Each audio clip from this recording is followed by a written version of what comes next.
Hello my good friends, I hope you're all doing just fine. For this video I wanted to discuss one Digimon, just one this time. But I will stretch it out because there are a few things I'd like to say concerning a particular type of Digimon. Now, do you all remember the video we once made about TYRANNOMON, the dinosaur type Digimon? Arguably one of my favorite dinosaurs, to be honest, probably because I have always been a big fan of the Tyrannosaur, who is widely considered the most aggressive and dangerous due to its immense size, powerful bite, and keen senses. When you look at the thumbnail of that previous explaining TYRANNOMON video, you will notice that its DIGIVOLUTION line isn't one that has been completed yet. Heck, there are roads that are completely left unexplored. Take the Dark Tyrannomon sides.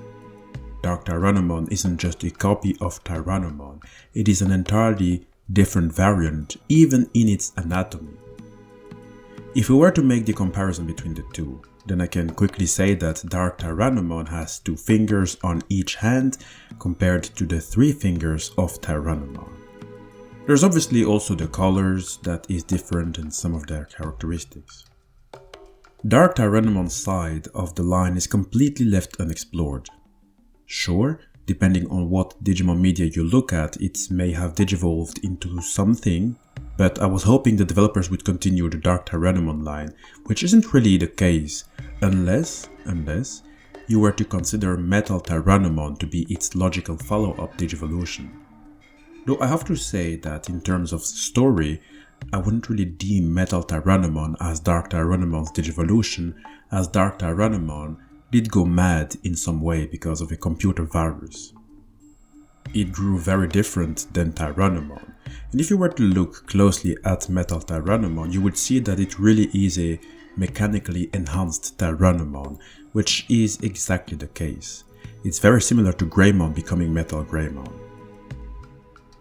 Among the many things I enjoy in the TYRANNOMON line is that it does show us that there is basically a choice that it can make, and that choice will define the road it will take. TYRANNOMON can take the metallic route to become the ultimate level Metal Tyrannomon, who can also become the mega level Bronze Tyrannomon, or it can continue its organic route to become Master Tyrannomon, who became the top dog, well, rather the top dinosaur among the other Tyrannomon. Hence, why you can see the many battle scars it has gotten from its numerous fights. But then, normally its line would end there. It did not get its own mega level until we came to the story of Digimon Liberator, which came out in the year 2024. It is quite a shock because TYRANNOMON is an old Digimon, as it had gotten its entry in the Digimon reference book at the year 2007.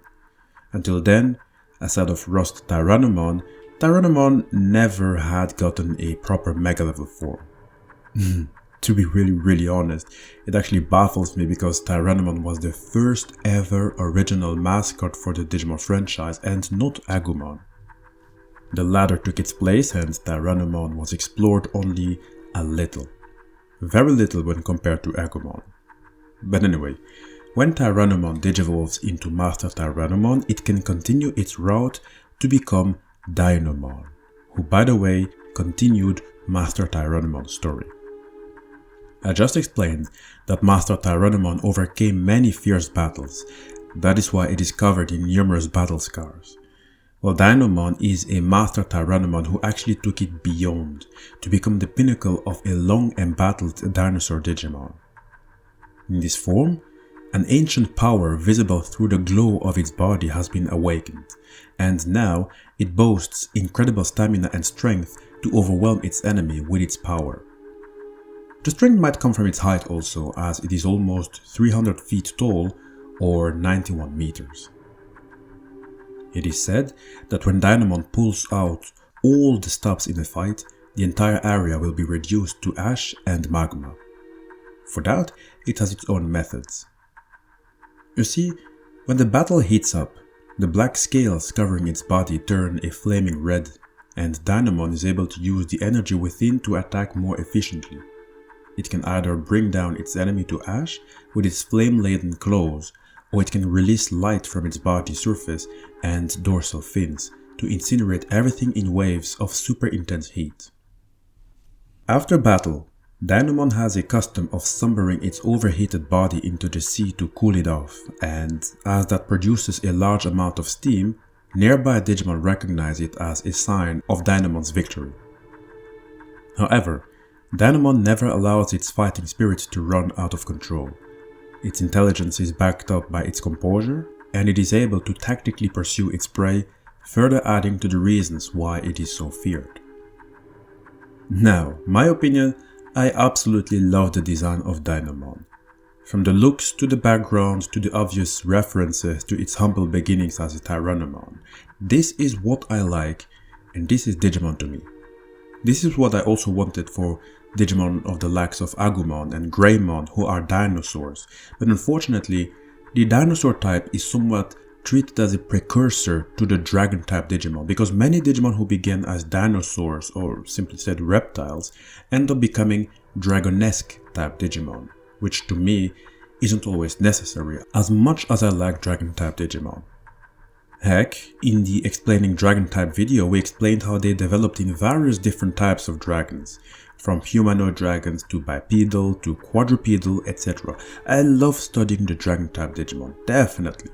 But I do think it's a bit of a bummer that the dinosaur variation is a bit limited to the few, hence why Dynamon is such a wonderful addition, not just for the dinosaur population but also to build on the Digivolution line of Tyrannomon. Now, before leaving you, I do want to show you some fan art concerning Dynamon. I know I usually discuss them in the Digimon fan art playlist, but as we're already discussing the Tyrannomon line, I think I can quickly push it in. So on Reddit I found the art of a Dynamon in its ruin mode. I love how it has been made, from the color to the tail end that isn't connecting anymore, absolutely well done. And what's even more interesting is that we have gotten some background story made by other fans. For example, the author Superkami Zuma called it Shin Dynamon and said the following: "The form that Dynamon becomes when exposed to massive amounts of digital hazards. Its power became even greater, but it's slowly dying due to the malfunctions of his body, and its intelligence has deteriorated to only being able to think about its pain." What I like about his explanation is that it somehow more or less tells the story of Dark Tyrannomon, who was struck by a computer virus and went mad. I really like it when there is a continuation of a Digimon story through its Digivolution. Another author named Monadofan 2010 had another story that is equally fitting. The following was written: "Looks more like it has been infected by the GRB, which stands for Gulus Realm Burst, and then it has gone into its ruin mode." I don't know if you remember the Gulus Realm Burst, otherwise known as the GRB Contagion, but we talked about it while discussing Gammamon. In short, it is a virus that alters the personality of Digimon, causing them to behave erratically. So we're once more getting into the realm of viruses. So really, I like both versions of Dynamon, and I will always keep on saying that I sincerely hope that Dinosaur Digimon will get more attention in the future. Let me know what you think of Dynamon and the Tyrannomon line. Do you like it? Do you also believe it should get more attention? Let me know in the comment section. Don't forget to like the video and to subscribe, it means the world to me, and also feel free to use the various Digimon playlists that you can find on the channel.